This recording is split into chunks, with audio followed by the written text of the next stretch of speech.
अभी जीएसटी कम किया गया है, टैक्स कम किया गया है, 12 लाख तक आपको टैक्स ही नहीं देना अगर आपकी 12 लाख। तो बहुत सारे लोग के पास बहुत सारा पैसा जेब में आ गया है, आ गया, बिल्कुल जो कट जा रहा था वो गाड़ी किसी ने लेनी थी तो उसका लाख रुपया बच रहा है, किसी का 50,000 बच रहा है, मतलब उसी वक्त 50,000 बच रहा है। मतलब 23 सितंबर को शायद जीएसटी लागू हुआ, 22-23 सितंबर को, 21 सितंबर को जो पैसे दे रहा था 23 सितंबर को 50,000 बच गए। अब आप मुझे एक बात बताइए, 15 अगस्त को ये अनाउंस हुआ था, 14 अगस्त तक अगर किसी ने डिसाइड किया हुआ था कि कल मुझे 8 लाख की गाड़ी लेनी है और 15 अगस्त को उसको पता लगा कि 23 सितंबर को ये 50,000 कम मिलेगी, तो 99% चांस है कि वो 22 सितंबर के बाद लेगा। और आपको बताऊं 5% चांस है कि वो जो बचा हुआ पैसा होगा ना वो इन्वेस्ट करेगा। अगर उसका 50,000 भी उस वजह से बच रहा है ना, वो जेब में डाल लेगा या एक्सेसरी लगवा लेगा या उसमें 4 और खर्चे कर लेगा, बचाएगा नहीं। That is where the problem. SIP में 3 साल से ज्यादा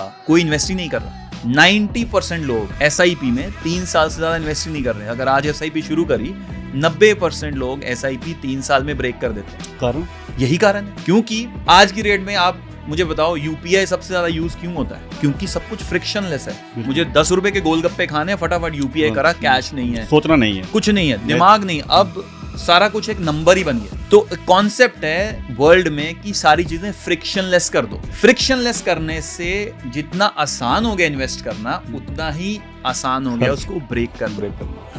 रियल एस्टेट में आप इन्वेस्ट करते हो, जबरदस्ती इन्वेस्टमेंट जा रही है आपकी, रोज नहीं आपको उसके पैसे पता लग रहे कि आज मैंने 100 रुपए का खरीदा था, अब आज 105 का हो गया, तो मुझे नहीं बेचना है, क्योंकि पता ही नहीं लग रहा। एसआईपी में होता है ऐसा, आज आपने इन्वेस्ट किया, कल देखो, अब आज 100 रुपए इन्वेस्ट किए थे, कल 101 रुपए हो गए, अब 1 रुपए तो मैं ऊपर ही हूँ, चल बेच देता हूँ। या मैंने लाख रुपए इन्वेस्ट किया था, 1,10,000 रुपए हो गए, चलो बेच देता हूँ। क्योंकि फ्रिक्शनलेस है हर चीज की। जो कहते हैं ना कि जहां पर आप अच्छे होते हो वहीं पर आप वीक, वहीं पर ही दुनिया आपकी वीकनेस भी ढूंढ लेती है। जो मजबूती है वही कमजोरी भी है, वो भी आपकी कमजोरी भी हो जाती है। तो जो एसआईपी की मजबूती है वही उसकी कमजोरी भी कहीं ना कहीं बनी हुई है। अभी हम जितना मर्जी प्रमोट कर लें एसआईपी, बट जब आपको कोई खर्चा आएगा और वो ऐसा खर्चा आएगा कि आपको लगता है कि मुझे करना ही करना है, तो आप सबसे पहले उधर जाओगे जिसकी तिजोरी की चाबी आपके पास है, उसके पास नहीं जाओगे जिसकी तिजोरी की चाबी किसी दूसरे देश में पड़ी हुई है।